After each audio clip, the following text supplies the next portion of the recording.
Do you know the only porn I've ever seen is Disney porn? You've never watched a porno movie? I've never watched a porno movie.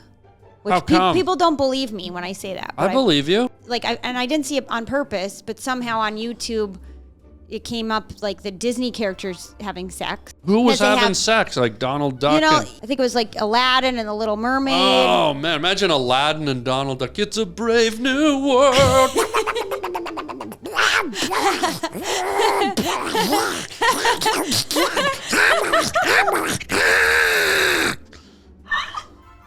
Oh, yeah. Oh, that's it, Minnie. Oh, yeah, right there. Oh, don't stop, Minnie. Oh, Pluto, stop looking. Get away from the end of the bed. Wow. Pluto watching at the end of the bed. Wow. Yeah, I'm just saying. It sounds like a movie you've seen. You're riding down the Harland Highway. All right, hold tight on the Harland Highway show. Harland Williams. It's a cool shirt you have on. You like it? Yeah, it kind of reminds me of my childhood.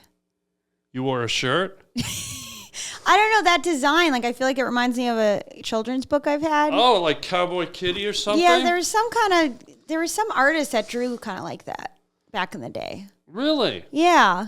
What was the story about? Like, how did it end? It was like a dream type story. There was like a dream sequence. So there's a cowboy cat.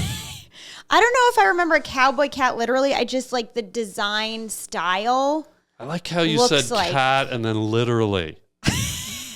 Did I say literally? You could have said literally box, and it would have just fit It wasn't a cat. Oh, yeah, literally. You know, like the way you play with words already.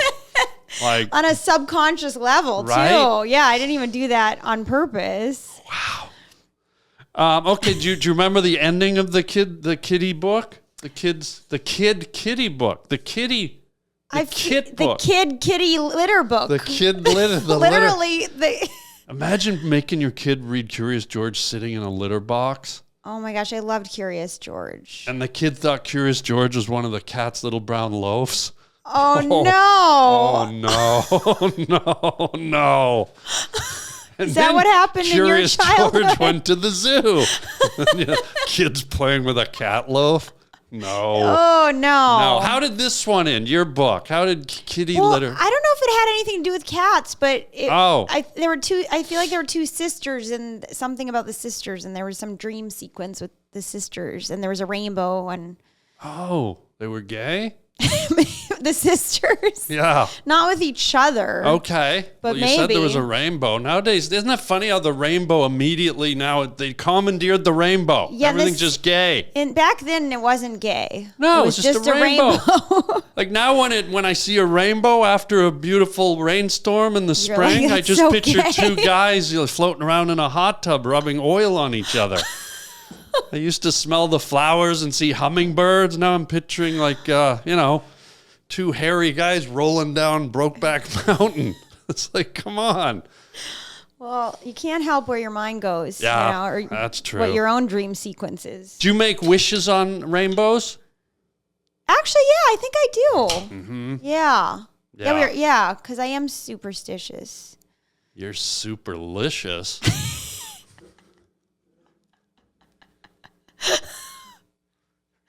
Why couldn't I think of another one? Why am I blanking on any supercilious? Yeah. I'm supercilious. You're supercilious, but here's the thing. When someone calls you superlicious, it's such a biggie that your mind goes into a bit of a like, do you ever have a Slurpee freeze? Yeah. You have a compliment freeze when someone calls you superlicious. Yeah, because it is pretty much the highest compliment. You get stunned for a good 30, 40 seconds. I didn't know what to say. You didn't, and then it took you a while to find supercilious. Yeah. Which most of my viewers don't know what that means. I do, but they don't. If you could explain, we've got David Donkey Teeth in Bermuda.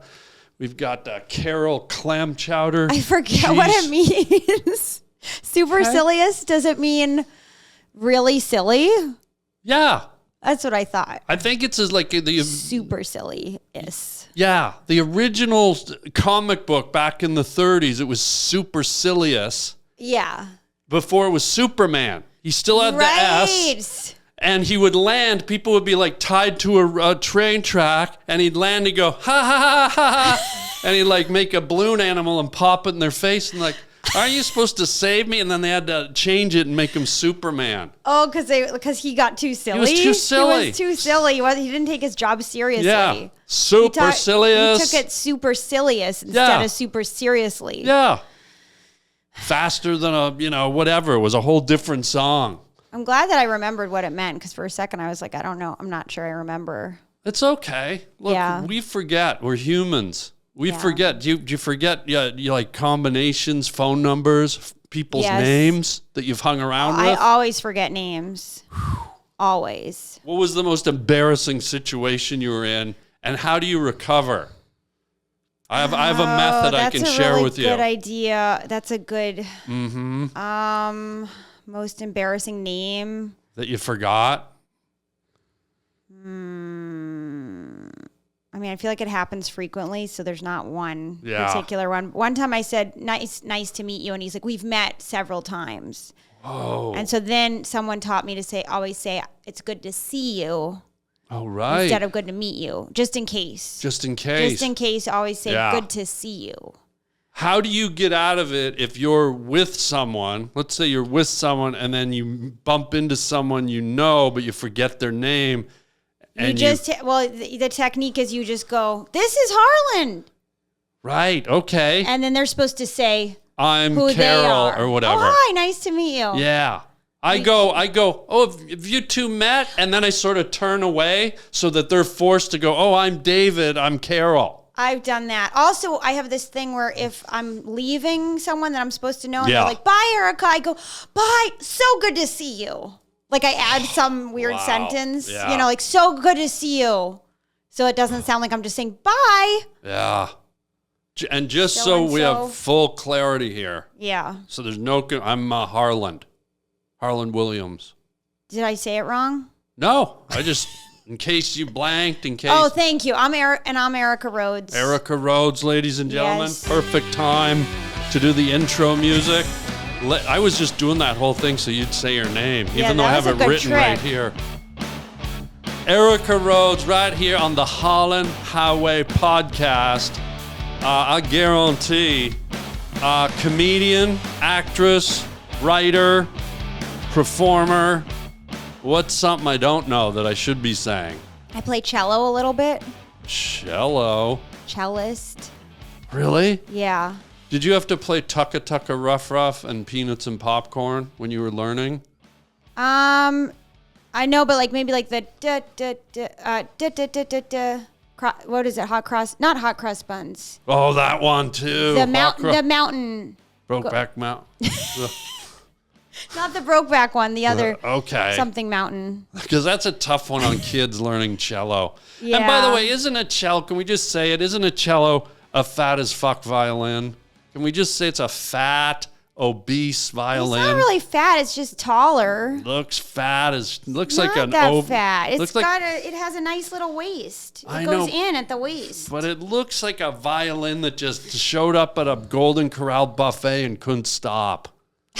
It prefers curvy. It does. Curvy. Okay. Curvy. Shervy. God. My little sister played cello.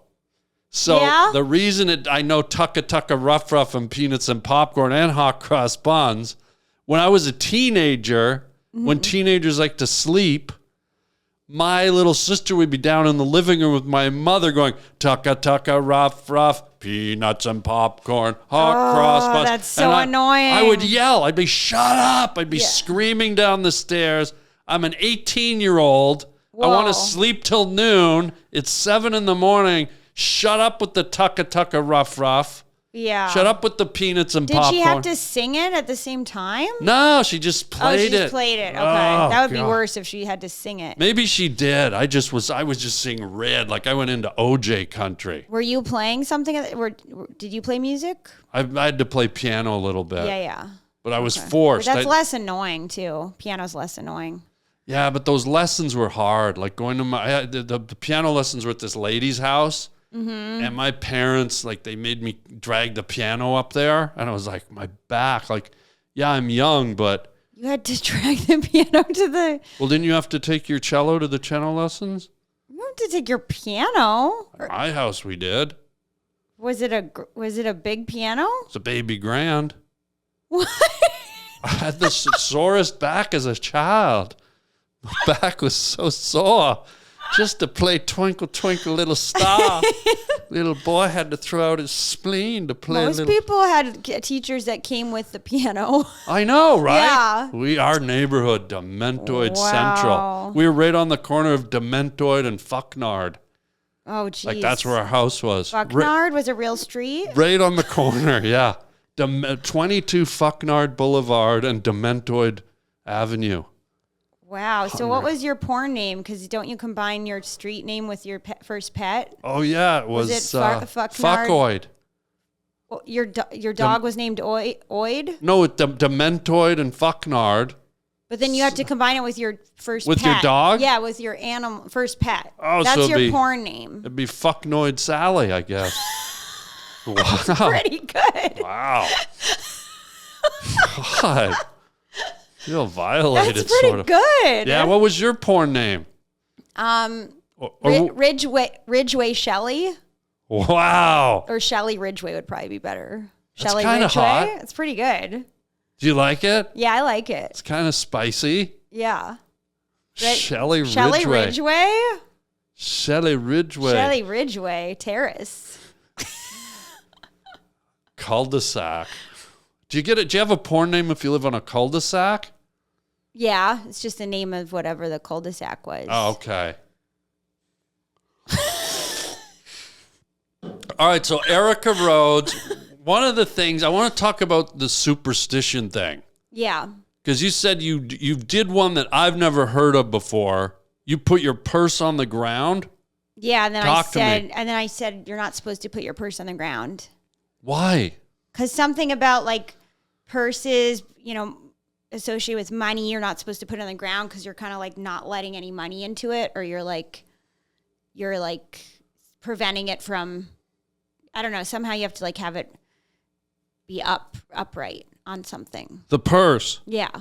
You're not supposed to put it on the ground. But what happens? Is it like... no money will come into it if it's on the ground.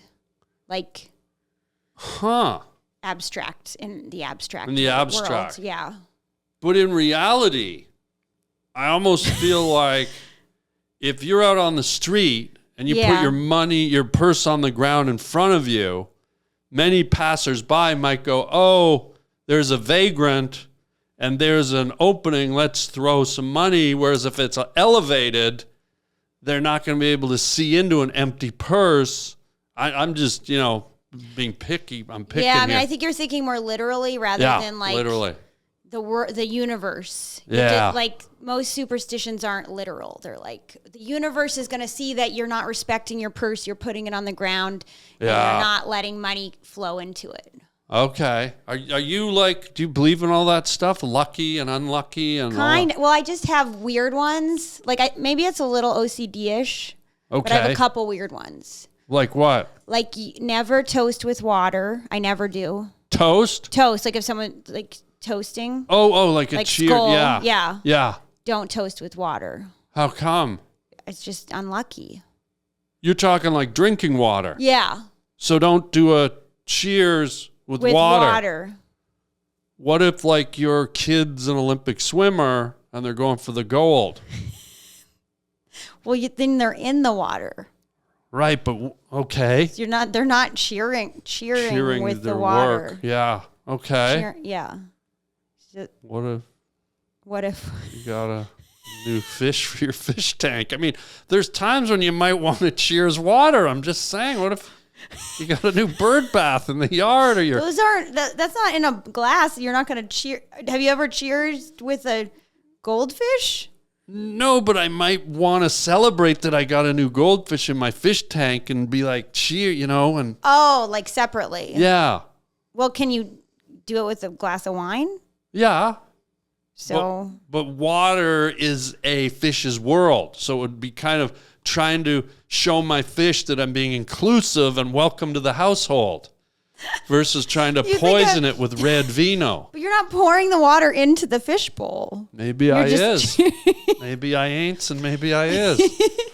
You take everything very literally, it seems. I do. I think that's something you just brought out in me. Yeah. Normally, I'm not literal You're at all. more abstract normally? Yeah. Oh, interesting. Yeah. So maybe we reversed roles a bit. Yeah. Yeah. Huh. You're like, someone's got to be the one with their feet on the ground here. Yeah. Wow. Well, do you not have any superstitions? I have this superstition. It's a weird one. It's not kind of obscure. Don't rob a bank without a mask on your face. Because I feel That's like... a weird one. Yeah. Well, I feel like every time I get this bad luck where they get me... Yeah, you like have they a see mask. who it is. But if I have a mask, I seem to pull it off. But if I don't have a mask, I feel like, oh, these stupid cameras and people can identify me and police renderings. And so that's one. Yeah, that is a weird one. Yeah. Because you would think without a mask, it might be luckier. Yeah. And this other stupid one, when I do drive-bys, I always leave my license plate on the back of my car like an idiot. And I feel like I get caught every time. And I think in the future, I'm going to take it off so I don't get, seems like I'm getting some bad luck. Yeah. Hey everybody, this is Harland. I'm so excited. We finally have some Harland Highway merchandise for you guys. T-shirts, coffee mugs, stickers, available at harbling.com. So get on it, pavement pounders. Harland Highway merch. Woo! Also, certain numbers are unlucky for me, but they're obvious numbers. Like 13 is unlucky for me, which is very on the nose and kind of embarrassing because some people are like, oh, 13 is my lucky number. Yeah. For me, it's my unlucky number, like it should be. Yeah, right. Right? And then 14 is also unlucky. So if I'm making a list, I'll go 1, 2, 3, 4, 5, 6, 7, 8, 9, 10, 11, 12, 15. Oh, wow. And when you go to buildings, do you go to buildings that don't have a 14th floor? Yeah. Okay. Or if there is one, I don't go to it. Okay. Yeah. I used to be freaked out by the 13th floor not being there. Yeah. But then I went and I found out the 14th floor is the 13th floor. So I feel like I was lied to. Oh, so you're like, oh, it's just it's still the 13th, but it's identifying as 14? It's identifying as a 14. Yeah, I could see how you would feel like betrayed. Liars. Yeah. Lovers and liars. That's life. That's wife. Happy life, happy wife. Happy life, happy wife. Except if you're not married. Or you're on that show Forensic Files. Oh, yeah. I don't know if that saying really dead applies wife. to you. Happy life, dead wife. Yeah. Murdered wife. Great life. Creepy. Yeah. All right. So one of the things I want to talk about, because it's your voice. Mm-hmm. It's like probably one of the cutest voices around. Oh, thanks. Yeah. You have just one of those naturally cute voices. Oh. Yeah. Some people might not think it's cute. Why? I don't know, because it's kind of high and annoying maybe. No. To some people. No. No? Those people are out of it. Yeah, probably. But what I wanted to do, and just if you'll indulge me. Yes. To see if your cute voice. Yeah. Supersedes everything. I wanted to see if it would work in every single scenario. Okay, so you want me to say certain things? I wondered if you'd read a quick passage from a Stephen King novel. And just see if it still came off as cute. If it's still cute? If it's still cute. It's just a quickie. Okay. Yeah, if you wouldn't mind. Which Stephen King novel is this? You'll see after. Do you know I have a funny story about Stephen King where my dad, I once had a sleepover when I was a really young kid. I was 7 or something. Okay. And someone was I think it was a boy who was sleeping over. And my dad read a Stephen King novel to us. We went to bed. And he called his mom crying, saying, you need to pick me up. What? Do you remember what novel it was? Probably one of the scarier ones. Oh, I think it was, wait, is something It? Is it It? Oh, one of them? Yeah. It, I think it was It. And then the sequel, Shh. Yes, something like that. Shit, yeah. Shit. But that's a long sleepover. Like for your dad to read a whole Stephen King novel. Wait, Is that about a 3-week? He didn't read the whole thing, but I think he read quite a bit. At least a chapter to us. What a great way to not have the bratty kids come back. Yeah, I think that's probably what he wanted to scare off the boys. Yeah. You know, because it was a boy. So he was like, oh yeah, you can have a sleepover with a boy, honey. Yeah. And yeah, smart dad.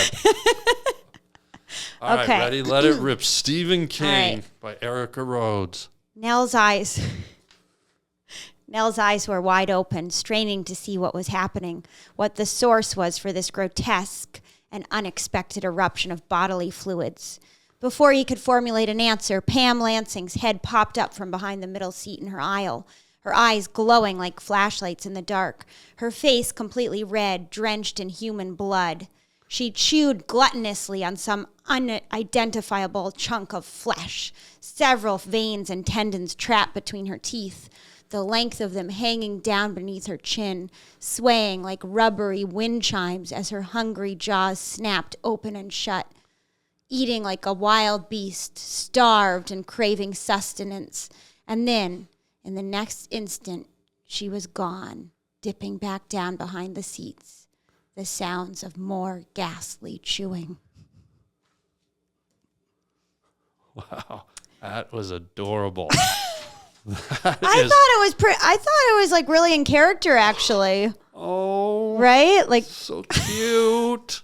Oh my God, that's the cutest zombie. Was it still cute? I thought it was pretty intense. It was, but so cute. I mean, when I was like swaying like rubbery wind chimes, weren't you scared? I think it was almost like a baby duckling or a rabbit reading to me. God. Cute. I thought it was really in character there. I thought I was like, you know. No, the enunciation, the way you read it was, you perfectly nailed it. Yeah. But with that voice, it's just what a darling of a story it turned into. Wow. Gluttonously. Wow. What a good word. She chewed gluttonously. Is that even a word? Does Stephen King know words? She chewed gluttonously. I think so. Is gluttonously a word? On some unidentifiable chunk. Unidentifiable. Yeah, that's right. Chunk. These are good. This is a good passage. Isn't that wild? Yeah, it's pretty good. Yeah. But yeah, I mean, it was hard in acting school. They made me talk like a man. They'd be like, talk like this from your diaphragm. No way. I had to do a lot of ha-hummas. Do you want to read just like the first sentence in the man voice and see how that goes? I'll try. Okay. Just, you don't have to read the whole thing, but just All the right. first sentence maybe. Nell's eyes were wide open, straining to see what was Whoa, happening. Stop. Too what scary. the source was for this grotesque and unexpected eruption of bodily fluids. Too scary. Yeah. You like the high voice better. When you did it before, I almost picture you coddling a baby, like a newborn with placenta all over its face, or nursing, or cuddling a baby koala. Like it just, when you talked about the Pam eating the flesh, and I almost pictured like a school of baby ducklings walking across a calf. Like just real. It is comforting, I guess. Yeah. Your voice, like this is a compliment. Her eyes glowing like flashlights in the dark, her face completely red, drenched in human blood. She chewed gluttonously on some unidentifiable chunk of flesh.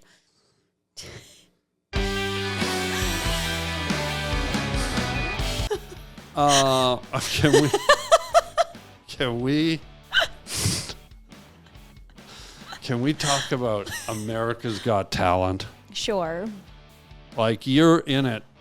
I'm in it. Like right now, can we say that? Yeah, you could say it. And tell me about the experience. It's been fun. Yeah? Yeah, I mean, every step of the way, I didn't know if I was going to keep going. Yeah. You know? So Are you allowed it's to all been say kind of surprising. how far you've come along? Can you say? Yeah, well, no? I've only done one round so far, Okay. and now I'm going to do the lives. So it's the next, so just 2 so far. Oh, wow. Knock on wood. I have to knock. Yeah. And they have to, the judges have to give you 4 stars or 3 stars for you to come back? Yeah, 4 yeses. Wow. So I got that the first time. You did? Mm-hmm. Were you terrified? I was actually. I was pretty nervous. I kept telling everyone, I'm nervous. I'm nervous. When you were on stage? Both, yeah. Really? Howie asked me, he's like, are you nervous? And I was like, actually, yeah. Yeah. Yeah, I'm pretty nervous. Oh, man. And then I said, I'm surprised. Why? And he goes, you're surprised you're nervous? And I was like, yeah, I don't usually get like this. You don't? Not really. Not with stand-up. Yeah, because you've been doing it how long? Like 12 years. 12 years. But performing all my life. Acting? Know? Yeah. Wow. So I was surprised I was nervous. I was very nervous. Was it because is it nervous because you know you're being broadcast and going out all over the world, or was it nervous just within the confines of the auditorium? Honestly, what made me nervous was talking to the judges before I performed, because we're not used to doing that. It's not like we normally go out to the audience and we do like a Q&A and then do our stand-up. Yeah, right. You usually go out in the mentality of I am about to do stand-up. Yeah. So talking to someone the worst. And then doing stand-up feels so weird because we're supposed to sound like we're talking. Yeah. So then if you're talking and then it's like, now it looks like a shift. Yeah, right. That's what made me nervous. And when you do stand-up, you go out and you're in a certain mindset, and you're not necessarily a character, right? But you're a bit of a different incarnation of who you are in real life. Yes. So now you're engaging with not only people, but for people in the entertainment industry. Yes. Prominent people. Yeah. You're shooting the breeze, talking about the weather, and then suddenly like, now do your thing. Yeah, that's not natural. No. Plus, I think I have more social anxiety with talking to people than talking at people. Yeah. I get because it's unpredictable. Like, I could say something weird or, something I regret saying, and then my whole set, I'll be thinking, oh, why did I say that? Oh, damn. Yeah. And then sometimes the judges, like, they're talking to you and they might take you down a road you don't want to go. Like, they'll just innocently say, oh, where'd you grow up? And then you flash back to maybe a bad memory, or you're thinking about your parents are watching you, or it just like gets in your head. You want to go out on your terms mentally. And they change the dynamic. Exactly. That's why I'm glad I admitted to being nervous, because I think if I hadn't been honest, that would have shifted me into a dishonest place. Wow. You know where else you probably experienced this too, when we go into audition for acting. Yes. You've been working on a script for 4 days. You're like the pumpkin farmer down the road, and you're becoming pumpkin farmer guy when you're reading, and then you go in and you got to read for a room full of producers and directors, and they go, hey, Harland, how you doing? And you're like, well, I just came down the 405 and it was busy. I was like, okay, now become a pumpkin farmer. You know what I mean? Yeah. Like, you want to just go in and go, I'm the pumpkin farmer. But it totally throws you off your game. True. Although I haven't been in for an audition in years. Why not? Because it's all self-tape. Lately. That's true. Yeah. I haven't actually gone in anywhere. Yeah, that's true. But when you used to have to. Yeah. It was brutal. It was, because you'd be like thinking of the line, and also you'd be like in your head, like, remember the line, remember the first line. You got to remember the line. So, how are you doing? Yeah. Yeah. And you're also you're going in as a character. So you want to go in as that character, and now you're you again. Right. Gosh, I kind of miss those auditions though. You do? Yeah, I miss going in. Because it kind of felt like a performance. Yeah. Whereas when you're on self-tape, you can do it as many times as you want. Yeah. There's, it's like, it takes out that kind of moment-to-moment stuff. Wait, you liked going in and auditioning? Kind of. I kind of miss it now. Oh, wow. When you brought it up like that, I was like, oh, yeah, those were kind of... Yeah. You get all nervous before, Yeah. You get kind of excited and nervous, and then I hated the driving. I hated the driving. Like, my agent you got an audition down in Santa Monica, and I'm like, no. I'd find every excuse in the book to hate the script. I go, they're shooting in Miami. I don't want to, and then you don't want to go. Yeah, that's why I stopped doing commercial auditions. Yeah. Because I was like, I'm not driving an hour to say 5 things. Yeah. And then with commercials, they have like 7 callbacks. Yeah. As they weed you down. And those are bad. And then when you don't get it, it's just forget it. I don't need to be like the the Pepto-Bismol guy that badly, you know? No, I want to do real acting like this monologue. I think that might lead to an acting role for you. You think so? Yeah. The British tough guy, horror guy. I've done a lot of horror films, actually. You have? I have, because I was very good at screaming. Well, horror movies. What horror? Yeah. One that was called Plague Town. Okay. About zombie children in Ireland. Oh, and wow. then another called Killer Eye 2. Don't look that one up. What is it? Killer Eye 2. Why? Why don't we look that one up? You're ashamed of it? Yeah. Although I kissed a big reality star in it. Who? Ariana Madix. Is that a guy or a girl? It's a girl. She's in Vanderpump Rules. She's like one of the big stars. And we had to do like a lesbian makeout scene. Come on. And while we were doing it, I was like, this girl's going to be a star. Because she was all prepared. She was that good of a kisser? She was just very prepared. Whoa. You know, she like had all the pasties and like the perfect underwear combo. What?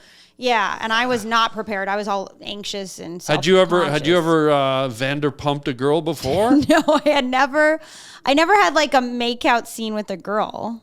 So that was your first time kissing another woman?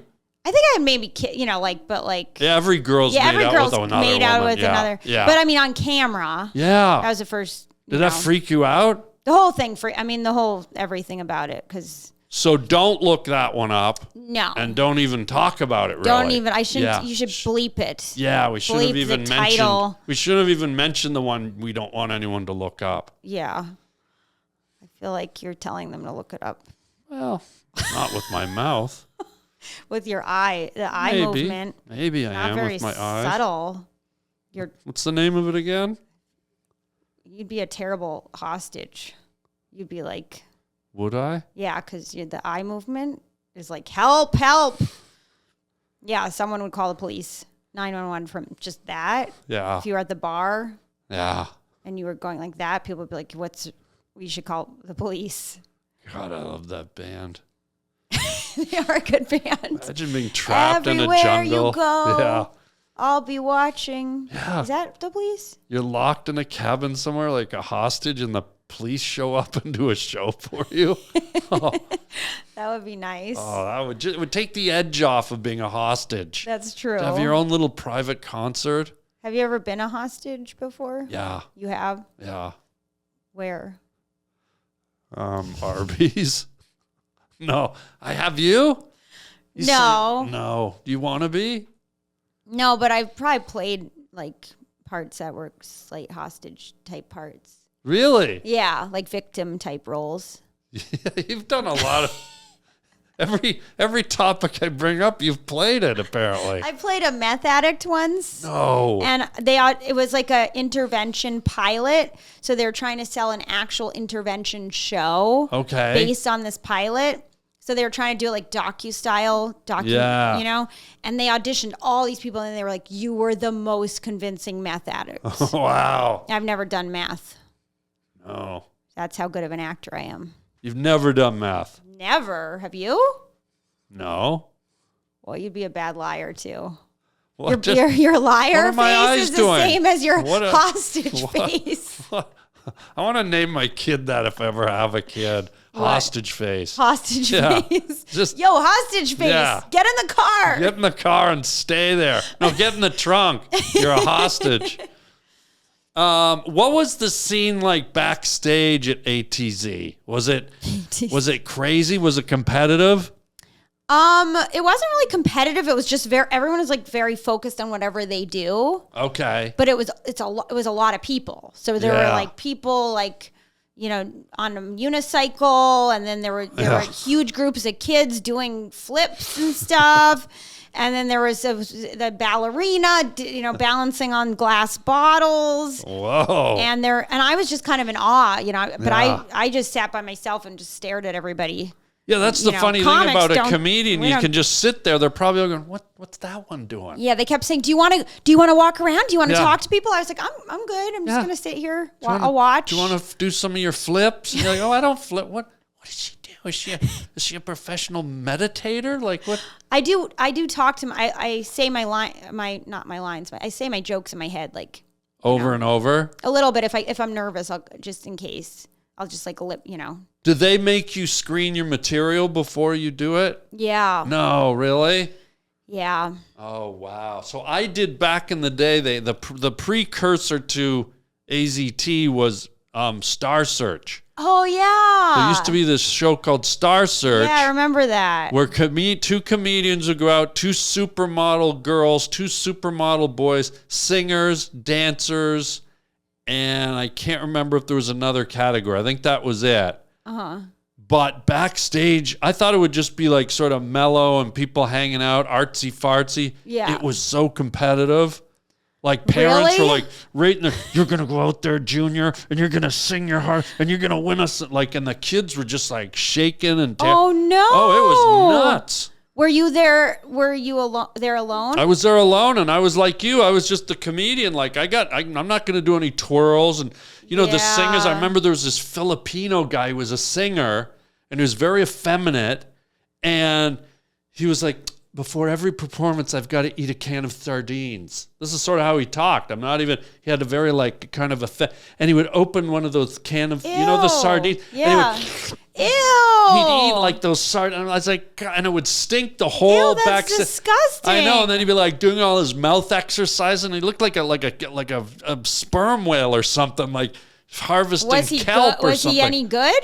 I don't know. I blocked him out. I'd be so curious if he was good or he just did that and he was still bad. You know what? I remembered with all the fanfare, he wasn't that good. Right. And I thought, because I remember thinking, for this guy to gulp down like 13 dead fish before he sings, like what am I missing here? This guy either better be Sinatra or he better be like Adele or whatever her name is.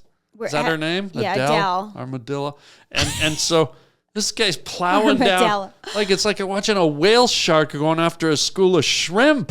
Ew. And, and kids are watching and it stinks. It smells like a campground, a porta potty or something. Is that a true story? That's for real. Really? Filipino guys, I've got to eat my sardines. And, you go through several rounds. So, it was the worst. That's awful. Isn't that awful? Did you do well in it?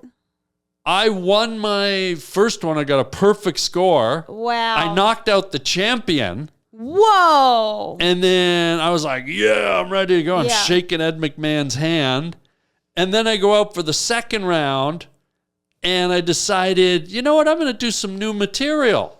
So I did some material that I thought up while I was watching Johnny the Porpoise eat his fucking shrimp. Was it about him?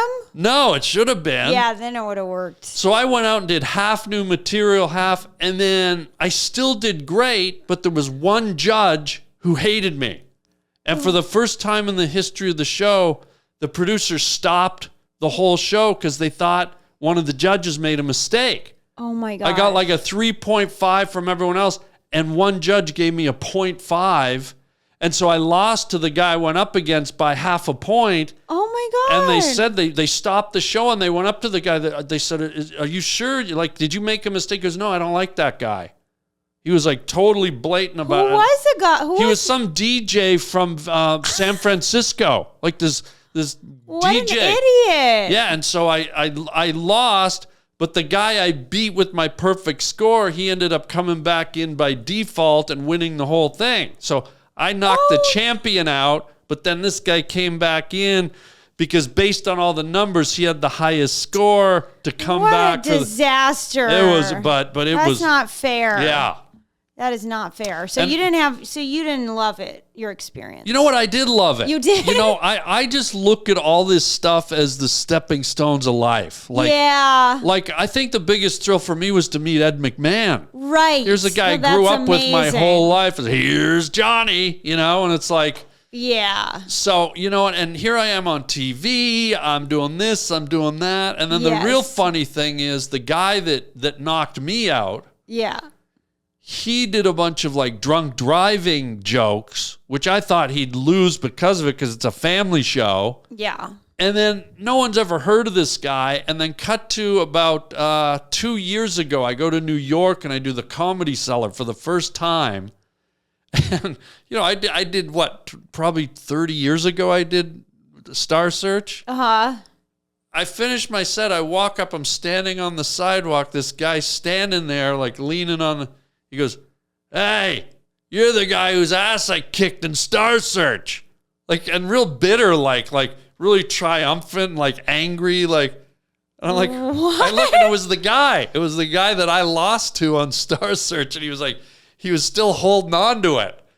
Was he even a comedian anymore? He was on the same. He was on before show? Me. And you can't say who it is? I don't even, that's how insignificant. And that's what I almost went to say to him. And you are, because he never went on to do anything. Like, he just still did stand up. But And that's his claim to fame. I don't know, but I was just in my head. I was like, "What the?" Like the fact he almost sounded bitter and triumphant. It was the weirdest. So sad. It was so weird. Yeah, that is real. Because I don't even remember. Like, I did a competition show called Bring the Funny too. Okay. And I don't even remember. Like, I don't really remember who beat who. You know what I mean? Like, yeah. I don't remember that part of it. Wow. Like, I don't remember. Like, I think, like, I went up against, like, Ismo and I, and we were friends. Oh, Ismo, yeah. Yeah, we're friends, and yeah, I did he's been not. On here. No, I don't think either of us wanted to go up against each other. Yeah. We were like, we don't want to go up. We're friends, Yeah. you know. But afterwards, you were like, none of it was, it's all just showbiz. Yeah, it's all just showbiz. Yeah. So. Oh, I would never go up to him and be like, remember, Bring the Funny? You know, I know. 30 years later. Like, it was just bizarre. No. And meanwhile, that was the beginning of my career. Like, I hadn't done a movie yet. I hadn't done, that was one of my first credits ever. And then I went on to do many things, and I never saw this guy in anything. And here he is, like, Mr. Sour Grapes about, I didn't know. Did you watch his set? Was he even? He was actually hilarious. Oh, he was? Like, he went on before me, and I was like, wow, this guy, like, he super impressed me. He was killer. He was confident. He was fun. Like, I was like, this guy's great. And then when I came out, he was just the biggest douche bonnet. And I was like, oh, well, I almost want to say, let it go, dude. Yeah, but geez. yeah, I have nothing bad to say about him. He was hilarious. He was funnier that night than he was on Star Search, but it's hard to be super funny. Yeah. And what do they give you? 2 minutes? 3 minutes. Yeah. 3 minutes. 3 minutes. I know. I think we had 2. Whoa. Like, it was just like, how do you even get, Do you remember your opening joke for any of it? I'm always curious at what you open with. God, no, I don't remember. I don't remember. I just remember dropping a joke that was killing at the time. It was when phone sex was first starting. Yeah. And I did this joke, and it was all about having phone sex, and I'm getting real dirty with the lady, and I'm talking, I'm moaning and groaning, and all of a sudden someone starts banging on the phone booth door saying, "Hey, I need to make a call," and can't you see I'm making love in here, So it was a great joke. That's so good. But that was when we still had phone booths. That's how old it is. Oh my God. And also it was, in my mind, I thought I was being Mr. Canadian nice guy. I was like, oh, this is a family show. I can't do a phone sex joke. Oh, man. Which probably would have locked me the wind. Yes. And then this guy comes out and does drinking and driving jokes. And I went, And you didn't have to run your jokes by them? Not back then, no. Really? Yeah, you just had to make your own judgment call? Yeah, they didn't ask us like what the jokes were. Yeah. That's crazy. Yeah, back then before they... Yeah, wow. now it's kind of a bummer they control it like that, Yeah. So you could say anything on TV? Well, it had to be clean. Like there were rules. Like it had to be clean, and okay. I think if you did anything too thick, they would have cut it. But I see. So you were worried they might cut it. So you didn't. Risk I was just thinking, they probably will get mad at me or something. Wow. Because it was one of my early things, and now I've learned. You learn. You've just got to go in and take over. Yes. Yeah, you got to just do your thing. Do what you do. Worry about it later. Yeah. Yeah, but when you're new and you're kind of, I didn't want to offend Ed McMahon. Right. Oh. Yeah. That's a good joke, though. You should bring that joke back. I know, but there's no phone booths anymore. But make it a memory. Like, I remember when phone sex started. Yeah. I remember when phone sex started, and it was like all the rage, and it wasn't like everyone was doing it. Well, the good thing is I got to debut that joke my very first Letterman set. And it destroyed. It crushed. Okay, never mind. Then, you got to let it go. Like, it did everything it would have done on Star Search, but it was, at the time, it was like just a killer joke. Oh, that's great. Yeah. And you have a lot of new good stuff too. Yeah. You don't need to go. You don't need to mind 20 years ago. You know, maybe I'll do that 30-year-old joke again. Bring that joke back. Yeah.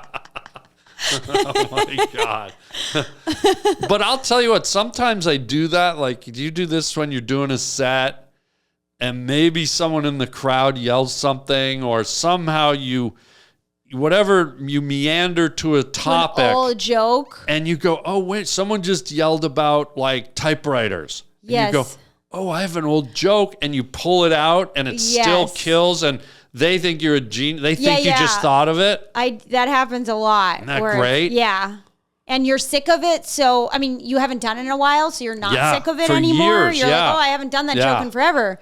Yeah. Or have you ever done this where you pull an oldie out and you start it and you go, I haven't done it so long, I don't remember it. And then you got to either think of the ending on the spot or you just got to bail. That happens so many times. Oh, and then you just kind of like meander out of it, and sometimes they don't notice. You just come up with some sort of punch. Yeah, nobody knows but you. That sounds like a punchline. Yeah. Have you ever gotten stuck in a joke where you can't get out of the joke? Yeah. That happened to me once. I was on allergy meds and like starting some new antidepressant or something, and my brain was not quite functioning right. And I was really tired, and it was my second show, and I started a joke that was like a dark joke, and I just kept starting it over and over, and I couldn't. It felt like I was like in a loop. It's like a Groundhog Day joke. Yeah, and I started it over so many times they thought it was part of the bit. So then they started laughing, and I was like, I can't. And then finally, I just like gave up and just went into crowd work. Wow. John Cleese said, you can make anything funny if you say it 3 times. Or if you just keep saying it. Yeah, if you keep saying it. Yeah.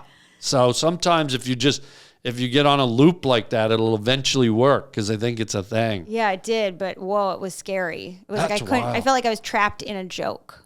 Like almost like a ketamine hole, like where it's like, whoa, ketamine holes. Yeah, it was scary. I haven't had one of those since college.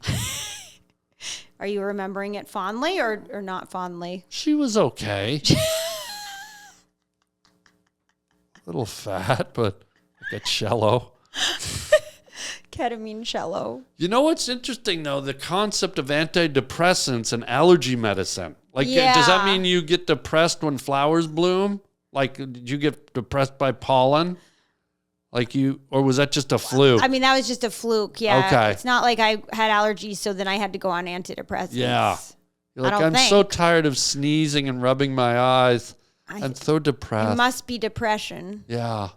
Yeah, no, it might have been Adderall that I was on for a bit. So that makes like a chemical reaction in the body where you're just like, I know. It wasn't allergy meds. It was Sudafed. It was a mix of like Sudafed and maybe Adderall.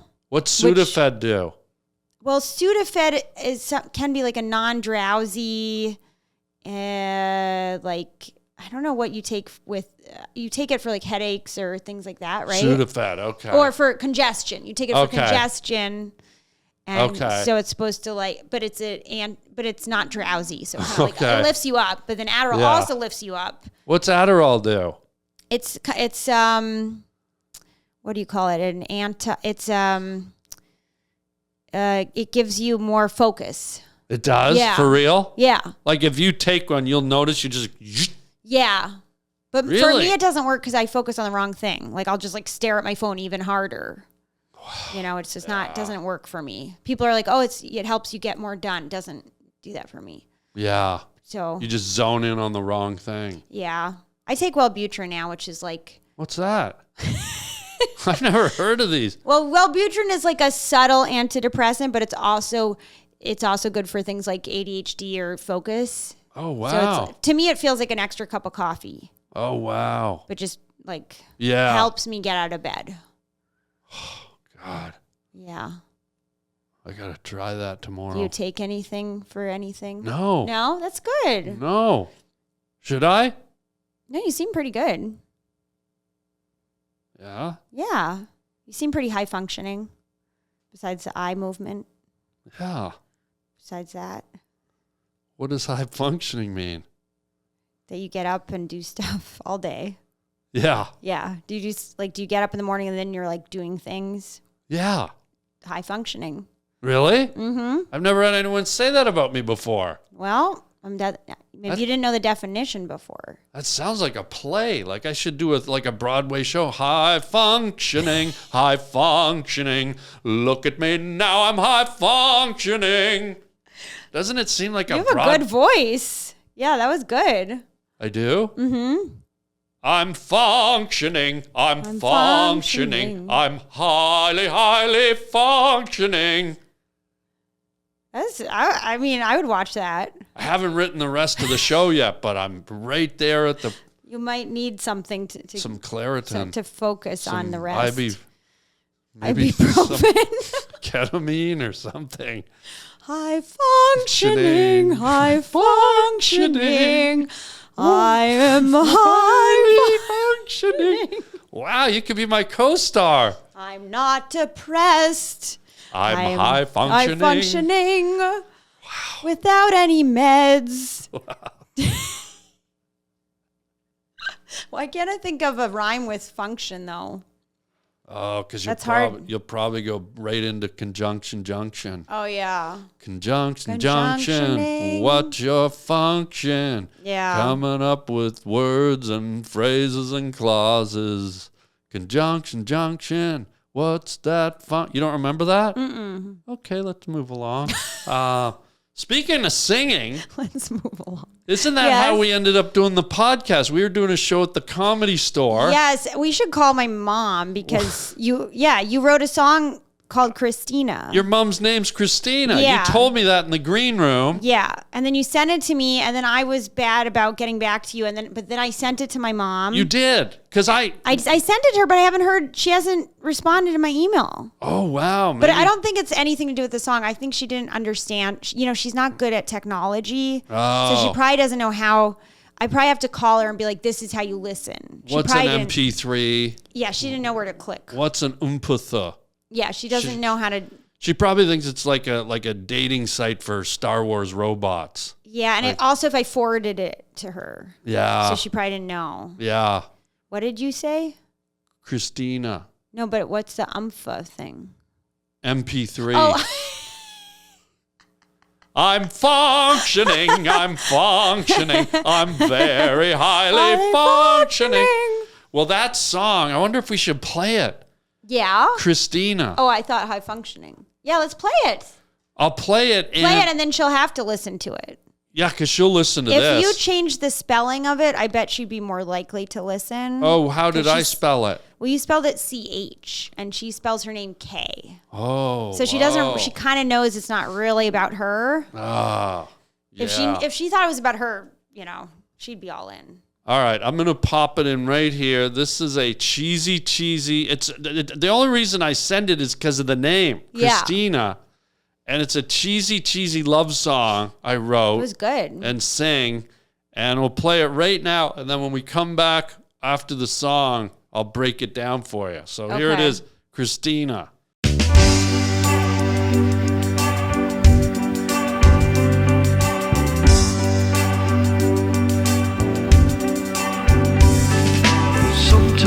When I'm looking out the window, or sometimes when I'm standing on the beach, I think I hear your name on the wind, babe, and I wish you weren't so out of reach. Sometimes when I hear a sad old love song, or see a picture in a magazine, I think of the times we had together, then your name comes back to me. Oh, Christina, Christina, Christina, Christina.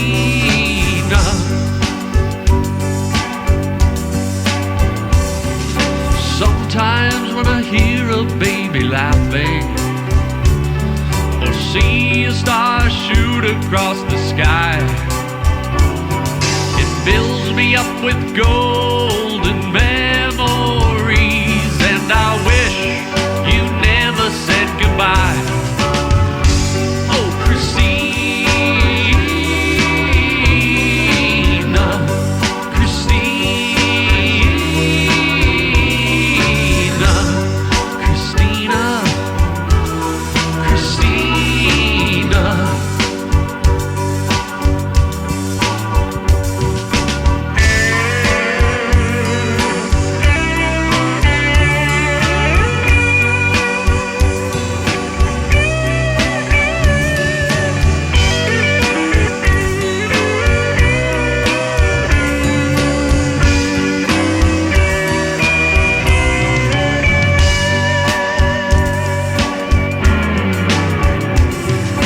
Broken hearts, they say, don't last forever. But then again, do they ever mend? What I wouldn't do just to see ya. Christina, why'd it have to end? Oh, Christina, Christina, Christina, Christina, Christina,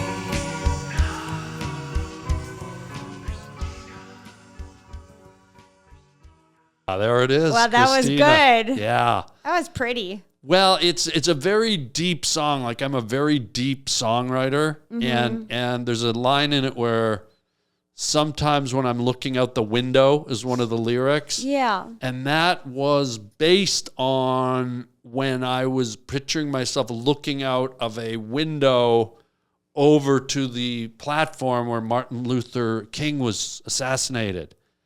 And that's where the sort of the depth, the level of my songwriting comes in. And I pictured the day Martin Luther King went down. Whoa. And then there's another song, Sometimes When I Hear a Baby Laughing. And that sort of was inspired by the whole story of Jesus Christ, our Lord, Savior, Holy Son of the Lamb, Jesus, Lord Jesus, and his journey where he started as a young baby in swaddling cloth, and then eventually, tried to bring love and joy to the world, and was hung up on a cross and nailed to it and crucified, and crows pecked at his head. And then there's the whole song. There's a line where I go, sometimes when I see a picture in a magazine, that was sort of all based on the invention of the printing press, where civilization made a giant leap from just being sort of illiterate and not communicating, and then the printing press changed the whole world. And I could go on and on, but Wait, is this all from Christina? Yeah, these are the layers of my songwriting. So it's not about a girl named Christina? No, it is, but I don't want people to be fooled by the simplicity of a silly pop song. Right. I want them to know that surfacey song came from a very deep artist, singer, songwriter. And was there ever a girl named Christina that it was inspired by? There was. But then later you were like, but this is just like the name, and then I'm going to go deeper with the message. Well, it's like we had the name Christina. It was a friend of mine's girlfriend. Oh, it wasn't even your girlfriend? Wasn't my girlfriend, but I needed to find, as an artist, as a singer-songwriter artist, about to have his own Broadway show, I needed to find motivation and layers to come up with these potent lyrics. And there's one where I say, sometimes when I see a star shoot across the sky, And that really is based on the Big Bang Theory, the way my mind works as an artist, as a singer-songwriter about to have his own Broadway show. High functioning. It was about the whole creation of the universe and how we all grew, and then the microorganisms where humanity and everything evolved. And then You're kind of like Bob Dylan then. probably a little more, but with a Broadway show because he never had that. But I'm about to release High Functioning. Yeah, which isn't just about high functioning. It's about just like world peace and things like that. We could just take a moment of silence to absorb that. It's kind of heady stuff. Not for me, but for them, my audience. Bongo tits. Very moving, actually, if you really let it hit you. Does the word priss ring a bell with you? Prissy? Just priss. No. Doesn't trigger anything? Just prissy.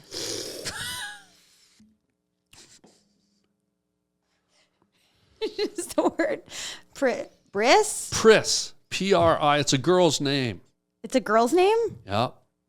Do you know a girl named Priss? There's a beautiful woman in a movie by Ridley Scott called Blade Runner. Oh, right. Daryl Hannah played the character of Priss, and there's a scene in the movie where she's at this gentleman's house and there's all these dolls. Ooh. And she blends in as one of the dolls, and the way your hair's cut and your blue eyes, and you look like Priss to me right now. Really? Yeah, it's an amazing scene where Harrison Ford shows up and they actually do a fight to the death, but the way your face is framed and your bangs and your blue eyes, like you remind me of Priss. I like the name Priss. I think that's cool. And there's a death scene, and Rutger Hauer comes in and she dies in his arms, and Rutger Hauer just goes, Priss. You're giving it away. He starts crying. Yeah. It's a beautiful Spoiler moment. alert. Yeah. So anyways, I just wondered if you had ever seen it, and it's but I was in Zabar's once. Where? In New York. A gay bar? Zabar's. Zabar's. You know Zabar's in New York? No. You don't know Zabar's? I don't even know his brother. No, what's Do you Zabar's? ever go? Do you go to New York? Not a lot. The comics are too mean to me there. Yeah, me too. Yeah. I feel like that too. Yeah. I kind of avoid New York. Yeah. So why are they mean to you? Well, the guy from Star Search. Oh, right. Okay. Anyway, Priss. so I was in Zabar's. Sorry, I'm just trying to set the scene. Yeah, go ahead, please. And a guy said I look like Daryl Hannah. Yeah. In Zabar's. Isn't that a huge compliment? But it was funny because it was raining out. So I was all wet. That's from Blade Runner. No, the Splash. He thought I looked like I was out of Splash. Okay. Which I love that movie. Love Splash. When you're eating the lobster. Just eating it raw. That's like, I've got to revisit that film. Revisit Splash. So good. Eugene Levy. Behold the mermaid. What a week I'm having. Yeah. Now, you could play roles like Kim. Kim who? Like Eugene Levy. You said Kim. Him. Oh, okay. Him, like him. Okay. You could play different parts like that, I think. I could play any part. If you gave me a role right now, I could do it. Yeah? Yeah, try me. Okay. I've got a Broadway show called, you know the name of it. So try me. If I can do Broadway, I think I can act anything you could throw at me. Okay. How about you play like a really mean boss who's like firing me because I'm really bad at my job. Okay, you got it. Rhodes, get in here right now. Yeah? Wipe that stupid smile off your face. These reports you were supposed to have done 3 weeks ago, they're unfinished, they're inadequate, and you're fired, Rhodes. But I need this job so bad. Like, I have 3 kids in a van. Oh, boo-hoo. Maybe you should have thought about that before you messed up my account. You think I'm running a charity here? I'm running a business, Rhodes. Where do you get off having 3 kids in a dirty van and trying to juggle my reports? Either get rid of the kids or hold on to your job. But you said that I was the best stripper here. Paint stripper, maybe. You're fired, Rhodes. Can I just have one last chance? I'll be better, I promise. Really? Yes. I'm cutting your wages in half. No. Fuck off. You're not that mean. Oh, no. You're not like that mean. Okay. Like, you still seem kind of nice. Yeah. Like, I kind of like manipulated you there and you like just went for it. Yeah. You know? You know where I think you could really manipulate? Where? Because at the beginning I said your voice is so cute. That's true. Why don't we do one that involves both of us where I'm the snotty host at Maestro's Steakhouse in Beverly Hills. Okay. 5 months to get in on a waiting list. Yeah, okay. You stroll up, but with your cute voice, Okay. let's see if you can get past him. Just so the folks know, Yeah. we're both acting right now. Yes. We're both about to be acting. Yes. This is isn't not real. No. This isn't real. Okay. Okay, so I'm the host at Maestro's, and you're trying to get a seat. Hi. Excuse me. I think I had a reservation. Excuse me. I think, yes. Excuse me. Yeah. I think I had a reservation. And you are? Alice Witterbottom. Witterbottom. Mm-hmm. Is that with a W? Yes. And Alice with a C. Callus. Alice. A-L-I-C-E. Yes, but Alice starts with an A, my dear. Well, I thought you would know that. Sorry, just joking. Oh, God. Anyway, do you mind if I have a, Do you mind? I'm still sorry. processing Sorry, your name. I'm sorry. Alice, I love your shirt, by the way. Shut your pie Oh, hole. sorry. Alice Winterbottom. Is that vintage? Your shirt? You still here? No, I'm just wondering where you got your shirt. So very stylish. Really? Yeah. Well, Yeah, very cool. Thank you. I got it on Barney's down on Beverly. Oh, wow. Thank you. Is that real silk? Looks very... Well, yes, it is. It's fine Wow. imported Chinese silk, Alice. Oh, it looks very good with your skin tone. Oh. I'm sorry. What was the spelling of your name again? Witterbottom. Right, and Alice with a C? Yes.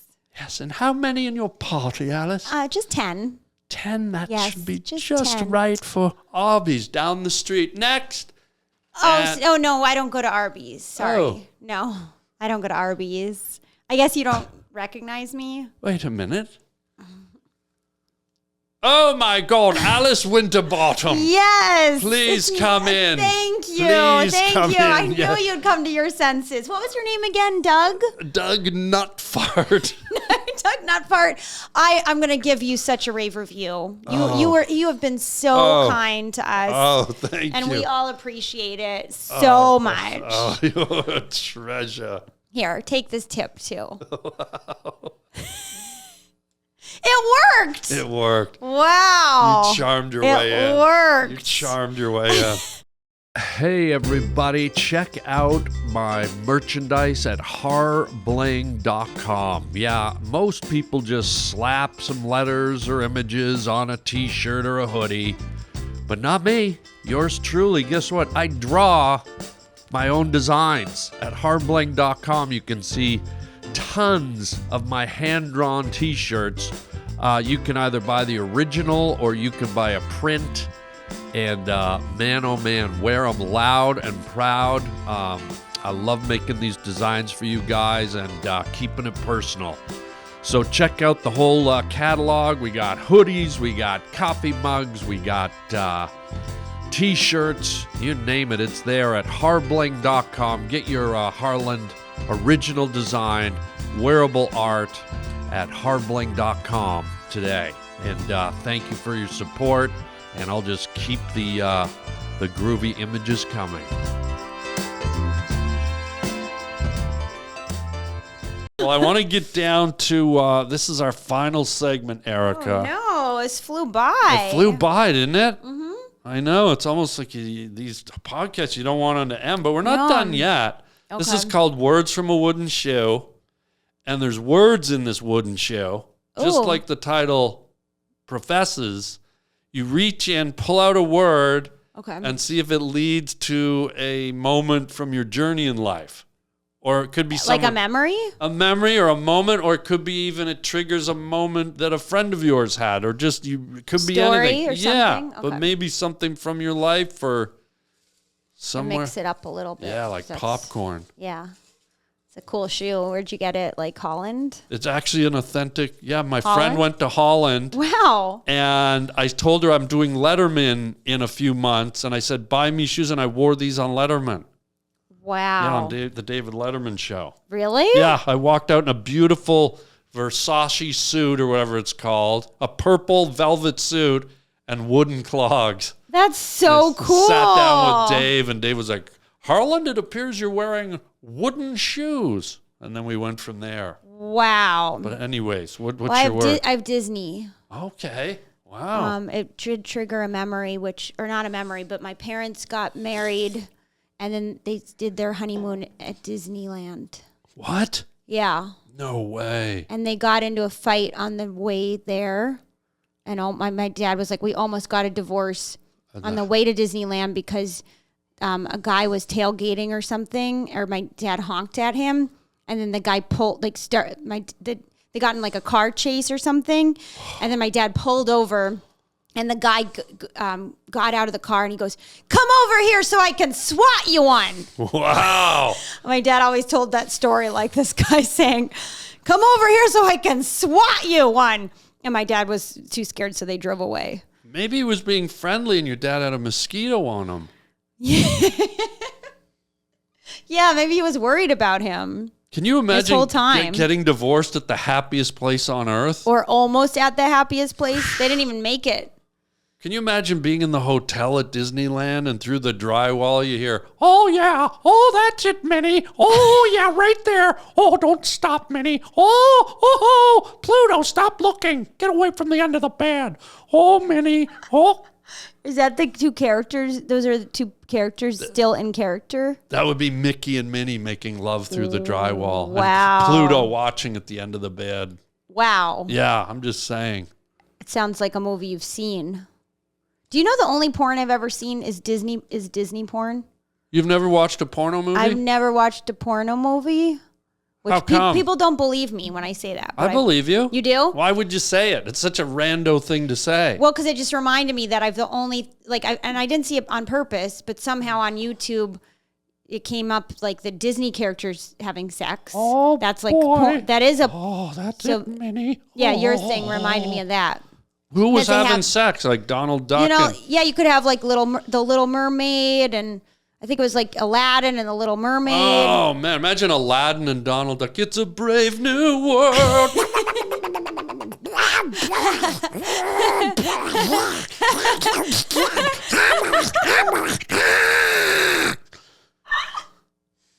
Oh, Puss in Boots. No thanks, I'm busy.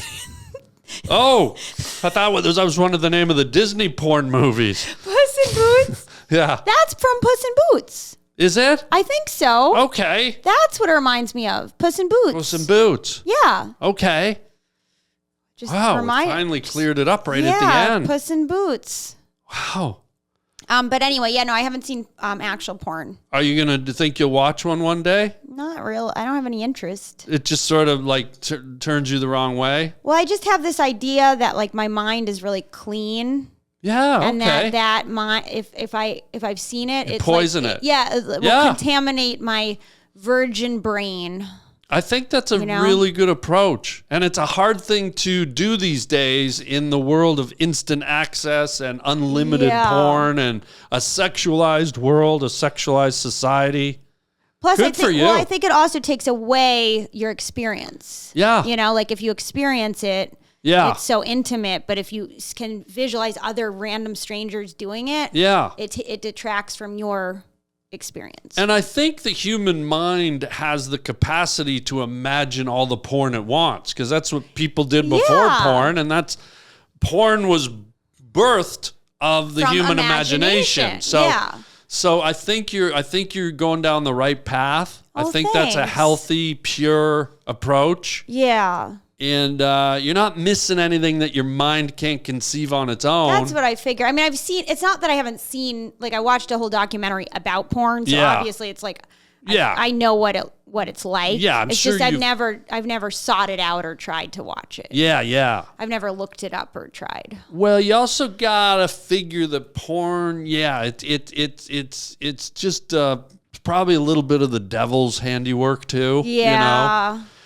You know? And I don't judge anyone for watching it. I just feel like if I've gone this long, it's kind of what I mean. I know people have never had a drink, and they're just like, whether they might come from alcoholics or something, but they're just like, I'm just not interested. Yeah, and you're like, okay, you can go your whole life without certain things. Yeah, no, good for you. That's probably a hard thing to not witness in today's world. Yeah, I know it's so normalized too, which I also question a little bit. I kind of question how normalized it is to talk about it or make it seem like, oh yeah, it's just part of my everyday life. Yeah. I wonder how that affects people too. Yeah. Have you ever had the urge to just go, ooh, I'm gonna watch it for once? Have you ever got close? I think that's the thing is I've never had that urge. Otherwise, I would probably have done it. Yeah. But I've seen, movies with a lot of sexual stuff in it. Those are called porns. Last Tango in Paris is pretty sexual. God. Yeah. Get the butter.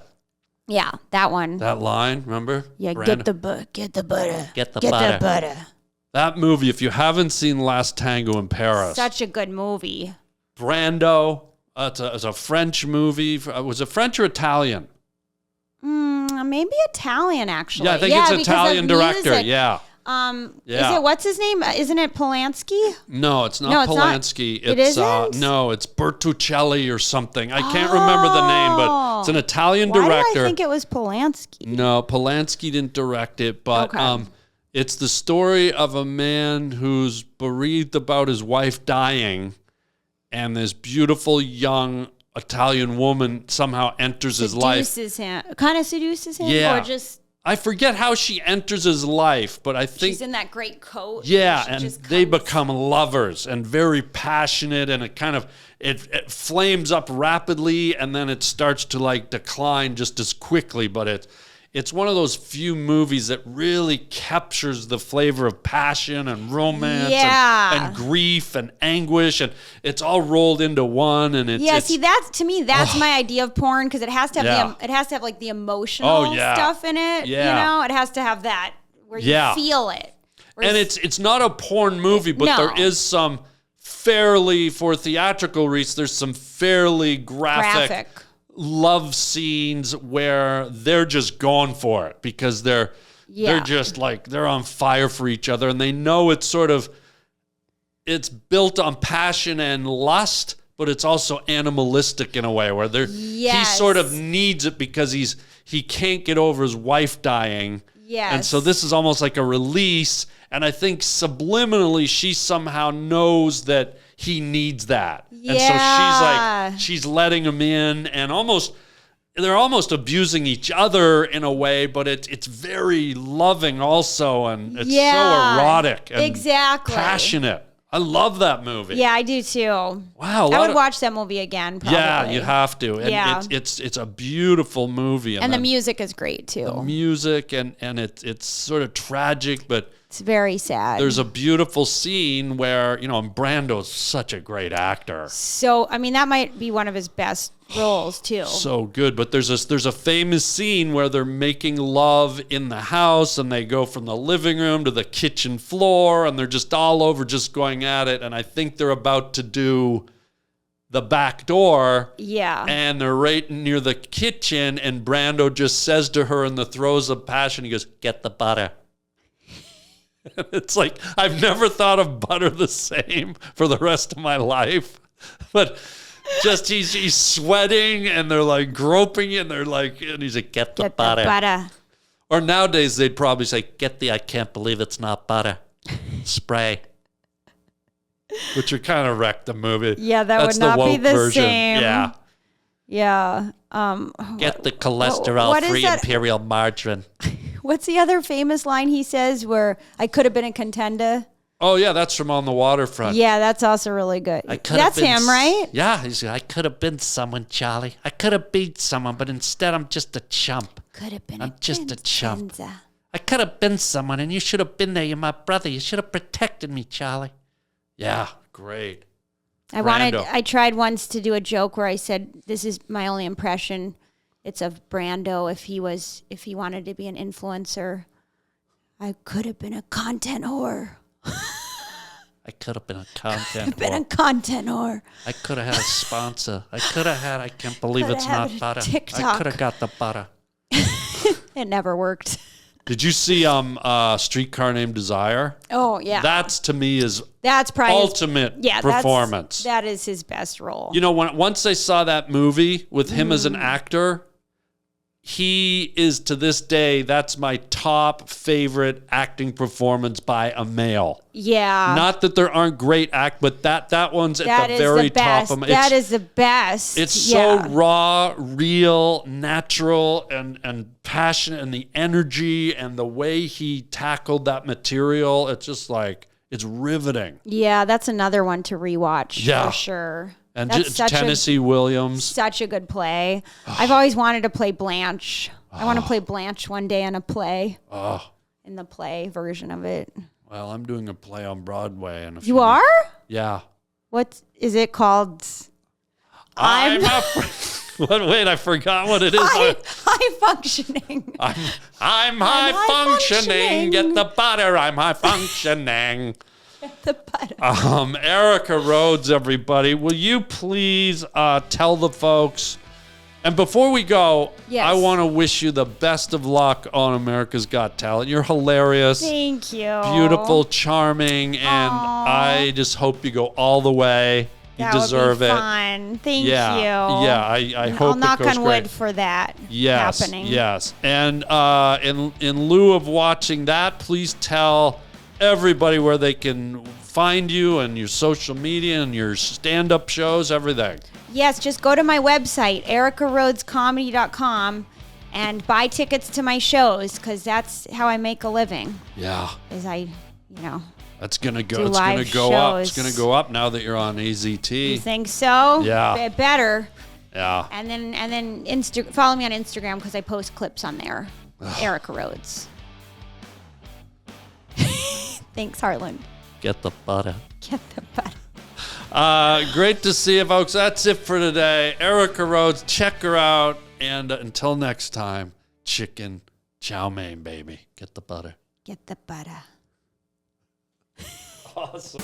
Hey, everybody. How would you like your very own personal video message from me, yours truly?